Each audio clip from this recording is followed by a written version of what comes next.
저는 40년을 결혼 생활한 평범한 주부입니다. 40년 결혼 생활을 같이 한 남편은 성실한 사람이었습니다. 바람도 안 피우고 술도 안 마시고 매달 통장에 월급을 고스란히 넣어주는 사람. 하지만 우리 사이에 사랑이 있었는가? 아침 6시에 일어나 밥을 짓고 남편이 출근하면 설거지를 하고 빨래를 널고 청소하고 저녁을 준비하고 40년간 같은 일상. 남편과의 잠자리도 마찬가지였습니다. 일주일에 한 번, 토요일 밤. 남편이 원할 때만 했습니다. 내가 원하는 건 한 번도 물어본 적 없는 시간들이었습니다. 나는 아내였고, 어머니였고, 며느리였지만 여자였던 적은 없었습니다. 그렇게 40년을 살았습니다. 어느 가을날, 청소를 하다가 집에 있던 오래된 피아노가 눈에 보였습니다. 딸이 어릴 때 쓰던 피아노였다. 이제는 먼지만 쌓인 채 누구도 사용하지 않아서 방치되어 있었다. 그래서 저는 가끔 집안일 하다가 시간이 나면 취미 삼아서 피아노를 쳐볼까 싶어서 조율을 하기로 했습니다. 초인종이 울렸다. 문을 열자 한 남자가 서 있었다. 40대 중반쯤 되어 보이는 단정한 인상의 남자. 안녕하세요. 피아노 조율 나왔습니다. 아, 네. 어서 오세요. 그가 피아노 앞에 앉았다. 손가락이 건반 위를 움직이기 시작했다. 하나하나 음을 확인하는 소리. 그런데 이상했다. 그 소리가 마치 내 가슴 안 어딘가를 두드리는 것 같았다. 나는 부엌에서 차를 준비하며 몰래 그를 쳐다봤다. 그의 손놀림이 유독 눈에 들어왔다. 섬세하고 조심스럽고 그러면서도 확신에 찬 움직임. 음이 많이 틀어졌네요. 오랫동안 손을 안 대셨나 봐요. 네. 딸이 시집간 후로는. 사람도 그렇잖아요. 오래 방치하면 음이 틀어지죠. 그 말이 왜인지 가슴에 꽂혔다. 조율이 끝난 후 그가 피아노를 한 곡 쳐보였다. 쇼팽의 녹턴이었다. 아름답고 슬프고 그리운 선율. 나는 그 음악을 들으며 눈물이 났다. 왜 우는지도 몰랐다. 괜찮으세요? 그가 걱정스러운 표정으로 물었다. 아, 네. 괜찮아요. 그냥 너무 오랜만에 피아노 소리를 들어서. 음악은 거짓말을 하지 않아요. 우리 마음속 깊은 곳에 감정을 끄집어내죠. 그가 웃었다. 따뜻한 미소였다. 다음에 또 뵐 수 있을까요? 정기적으로 조율을 해주시는 게 좋을 것 같아요. 나는 고개를 끄덕였다. 그리고 그가 떠난 후 한참을 피아노 앞에 앉아 있었다. 그날 밤 남편 옆에 누웠지만 잠들 수 없었다. 자꾸 그 사람의 손이 떠올랐다. 건반을 누르던 그 손. 어떻게 사람의 손길이 저렇게 섬세할 수 있을까? 남편은 코를 골며 자고 있었다. 40년을 함께 잤지만 나는 단 한 번도 남편의 손길에서 설렘을 느껴본 적이 없었다. 나는 조용히 일어나 화장실로 갔다. 거울 속 내 얼굴을 봤다. 주름진 얼굴, 힘없이 내려간 입꼬리, 생기 없는 눈동자. 나는 언제부터 이렇게 늙었을까? 욕조에 물을 받았다. 옷을 벗고 물에 몸을 담갔다. 따뜻한 물이 피부를 감쌌다. 따뜻한 물에 마음이 노곤해지면서 손이 저절로 몸을 더듬었다. 목, 가슴, 배, 허벅지. 언제부터 이 몸을 잊고 살았을까? 물속에서 나는 처음으로 내 몸을 느꼈다. 아직 살아있는 감각, 숨겨져 있던 욕망들. 눈을 감았다. 피아노 소리가 들리는 것 같았다.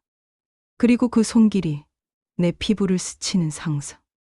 그가 피아노를 섬세하게 연주하는 것처럼 그의 손길에 따라서 나를 천천히 쓰다듬었다. 나는 그의 손길을 따라서 허벅지 사이로 나의 손이 내려왔다. 눈을 감고 나의 손끝은 그곳으로 향했다.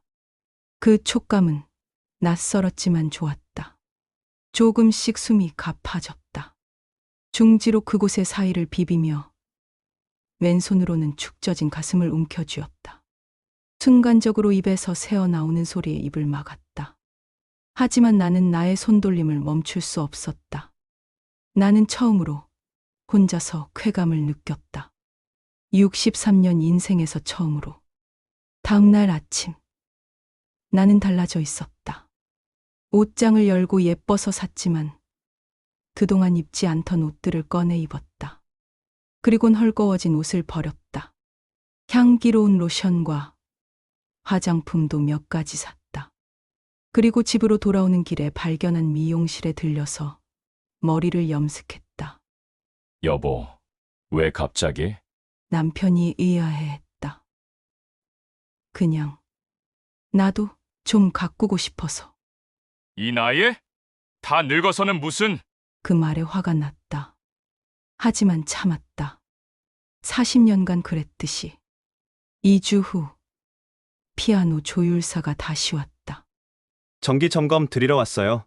아, 네. 들어오세요. 오늘 예뻐 보이시네요. 이번에는 내가 달랐다. 저번 만남과 다르게 화장을 하고 예쁜 옷을 입고 있었다. 그의 말에 얼굴이 뜨거워졌다. 언제 마지막으로 이런 말을 들어봤을까? 고맙습니다. 조율이 끝난 후 그가 또 피아노를 쳤다. 이번에는 슈베르트의 즉흥곡. 음악 좋아하세요? 네. 젊었을 때는 피아노를 배우고 싶었어요. 하지만 집안 형편이 어려워서. 지금이라도 배우시면 되죠. 이 나이에요. 나이는 숫자일 뿐이에요. 중요한 건 하고 싶은 마음이죠. 그 말이 위로가 되었다. 제가 가르쳐 드릴까요? 심장이 뛰었다. 정말요? 네. 제 수업료는 비싸지 않아요. 커피 한 잔이면 충분해요. 나는 웃었다. 오랜만에 진심으로 웃는 것 같았다. 일주일에 2번, 그가 우리 집에 와서 피아노를 가르쳐 주기 시작했다. 남편이 출근한 오전 시간, 텅 빈 집에 우리 둘뿐. 자, 손가락을 이렇게 올려놓으세요. 그가 내 손을 잡고 건반 위에 올려놓았다. 그의 손은 따뜻했고 그 순간 온몸에 전기가 흐르는 것 같았다. 긴장하지 마세요. 편하게. 하지만 긴장하지 않을 수가 없었다. 그의 체온이, 숨소리가, 향기가 모두 느껴졌으니까. 서툰 손가락으로 움을 짚어갔다. 틀릴 때마다 그가 웃었다. 괜찮아요. 천천히 하면 돼요. 그와 나의 경계가 무너졌다. 레슨을 받으며 우리는 점점 가까워졌다. 음악 이야기, 인생 이야기, 꿈 이야기. 선생님은 결혼하셨어요? 어느 날 용기를 내서 물었다. 했었죠. 하지만 이혼했어요. 서로 다른 삶을 원했거든요. 아내는 안정을 원했고, 저는 자유를 원했죠. 그의 눈빛이 슬퍼 보였다. 후회하세요? 아니요. 진실하게 살기로 한 선택이니까요. 진실하게. 나는 한 번이라도 진실하게 살아본 적이 있을까? 어느 날 레슨 중에 손이 미끄러져 건반을 잘못 쳤다. 아. 그가 내 손을 잡았다. 다쳤는지 확인하려고. 괜찮으세요? 우리의 눈이 마주쳤다. 시간이 멈춘 것 같았다. 그의 얼굴이 가까워졌다. 그의 눈동자에 떨려하는 나의 모습이 보였다. 나는 살포시 눈을 감았다. 그의 입술이 닿는 순간 온몸이 떨렸다. 부드럽고 따뜻하고 달콤한 키스. 40년 결혼 생활에서 한 번도 느껴보지 못한 감정. 죄송해요. 그가 물러났다. 아니요. 저도. 우리는 서로를 바라봤다. 말없이. 이러면 안 되는 건데. 그가 중얼거렸다. 알아요. 하지만 하지만 이 느낌을 멈출 수가 없어요. 우리는 조심스럽게 만나기 시작했다. 남편이 출근한 후 집에서. 하지만 집은 위험했다. 이웃의 눈이 있으니까. 차를 타고 나가요. 그의 차를 타고 한적한 곳으로 갔다. 강가, 산 아래, 사람이 없는 카페. 차 안에서 우리는 서로를 탐했다. 조심스럽지만 절실하게. 당신은 뭘 원하세요? 그가 물었다. 40년 결혼 생활에서 단 한 번도 들어본 적 없는 질문. 나도 모르겠어요. 하지만 이 순간이 좋아요. 손이 얽혔다. 숨이 가빠졌다. 그의 윗입술과 나의 아랫입술이 만났다. 창문에 김이 서렸다. 세상과 단절된 우리만의 공간. 그와의 시간 속에서 나는 처음으로 내가 여자라는 걸 느꼈다. 그의 손길은 남편과 달랐다. 그는 그의 손가락으로 나의 머리칼을 넘겼고 그 손은 머리칼을 지나 목선을 타고 셔츠의 단추를 풀었다. 섬세한 그의 손길에 심장이 터질 것 같았다.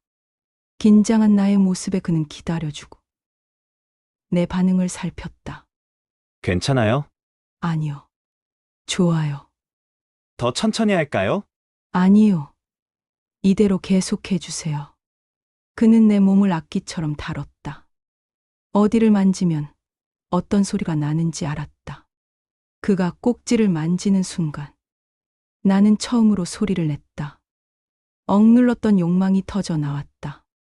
어느 날 우리의 관계를 눈치챈 사람이 생겼다. 시어머니였다. 불쑥 집에 찾아왔다가 그를 봤다. 인수가 저 남자는 누구냐? 피아노 선생님이에요. 피아노? 이 나이에 무슨 피아노야?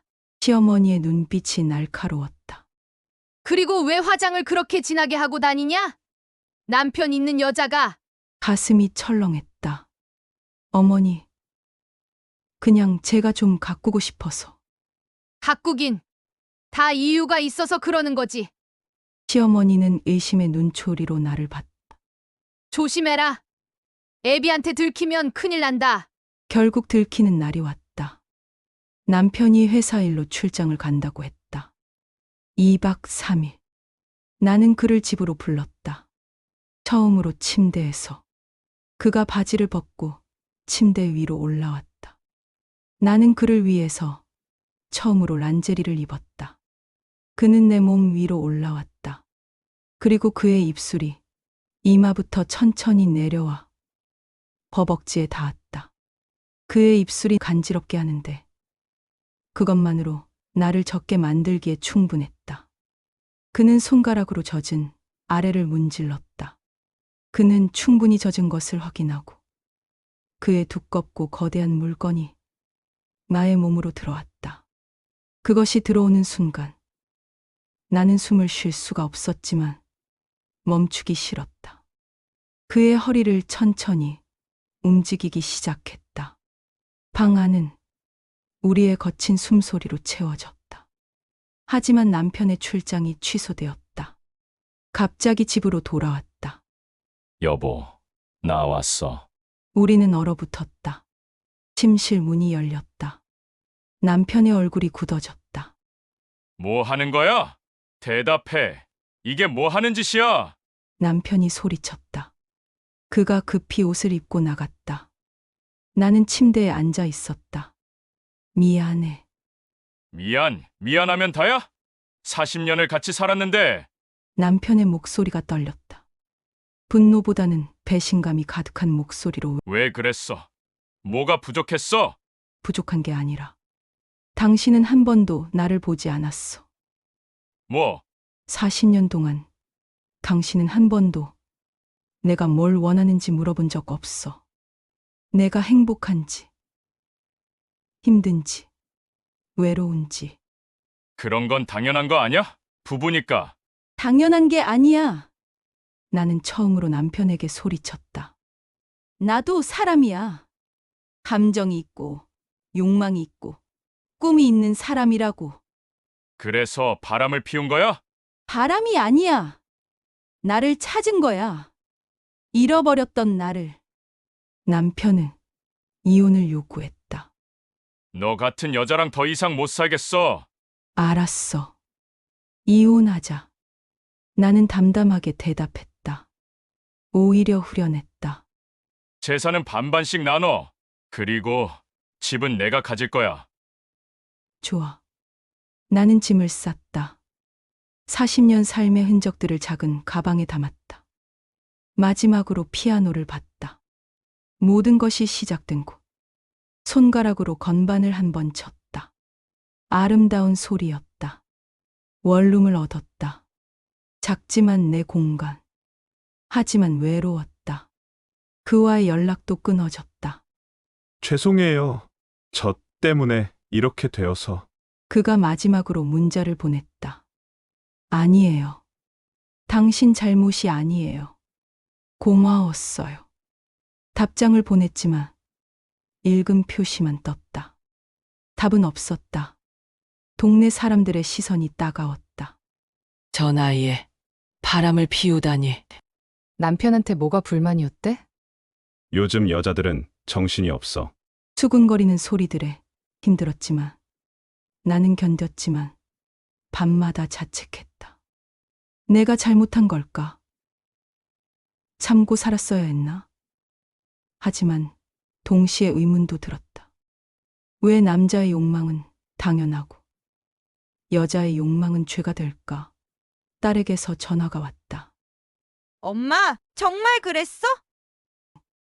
어떻게 그럴 수 있어? 아빠가 얼마나 상처받았는데. 미안해. 미안하면 나야? 이혼까지 하고. 엄마, 나 창피해서 어떻게 살아? 딸은 전화를 끊었다. 그 후로 연락이 없었다. 나는 완전히 혼자가 되었다. 6개월 후 그를 우연히 만났다. 카페에서 혼자 커피를 마시고 있었다. 인숙 씨, 선생님. 서로 어색하게 인사했다. 어떻게 지내세요? 그냥 살고 있어요. 저 때문에 힘들었죠? 아니에요. 제 선택이었어요. 우리는 한참을 이야기했다. 사실 말이에요. 그가 말했다. 저도 두려웠어요. 당신과의 관계가. 왜요? 당신을 사랑하게 될까봐. 가슴이 뛰었다. 사랑? 네, 당신은 제게 단순한 일탈이 아니었어요. 진심이었어요. 눈물이 났다. 저도 사랑했어요. 하지만 우리는 함께할 수 없어요. 알아요. 그래도 후회하지 않아요. 내가 말했다. 저도요. 당신 덕분에 다시 살아있다는 걸 느꼈으니까. 우리는 마지막 포옹을 나눴다. 행복하세요. 당신도요. 그렇게 우리는 헤어졌다. 이번에는 진짜로. 1년 후 나는 작은 카페를 운영하고 있다. 이혼 재산 분할로 받은 돈으로 시작하니 어서 오세요. 손님들을 맞으며 웃는다. 카페 한쪽에는 피아노가 있다. 가끔 직접 연주한다. 서툴지만 즐겁다. 손님들이 박수를 쳐준다. 사장님, 피아노 정말 잘 치세요. 아직 멀었어요. 하지만 즐거워요. 어느 날 딸이 찾아왔다. 엄마, 지은아, 엄마, 미안해. 그때 너무 심하게 말했어. 아니야. 내 마음도 이해해. 엄마가 행복해 보여서 놀랐어. 그래, 응. 옛날엔 늘 피곤해 보이고 무기력해 보였는데 지금은 살아있어 보여. 딸의 말에 눈물이 났다. 혼자 사는 게 외롭지 않냐고 사람들이 묻는다. 외롭지만 자유로워요. 나는 대답한다. 그리고 이제는 나를 사랑하는 법을 알게 됐어요. 밤에 혼자 피아노 앞에 앉는다. 쇼팽의 녹턴을 연주한다. 서툴지만 진심을 담아서. 정숙함이라는 감옥에 갇혀 63년을 살았다. 하지만 이제는 자유롭다. 불륜이었을까? 사랑이었을까? 잘 모르겠다. 하지만 분명한 건 그 경험이 나를 살아있게 만들었다는 것. 나이를 먹었다고 욕망이 죽는 것은 아니다. 늙은 여자가 욕망하면 안 된다는 사회가 죽은 것이다. 나는 이제 나를 사랑한다. 그리고 그것만으로도 충분하다. 피아노 소리가 작은 카페에 울려 퍼진다. 이 이야기는 불륜을 미화하지 않습니다. 대신 억압된 욕망, 잃어버린 자아, 그리고 늦게나마 찾은 자유에 대해 이야기합니다. 도덕적 판단은 각자의 몫입니다. 다만 이것만은 기억해 주세요. 나이는 숫자일 뿐, 삶은 멈추지 않는다.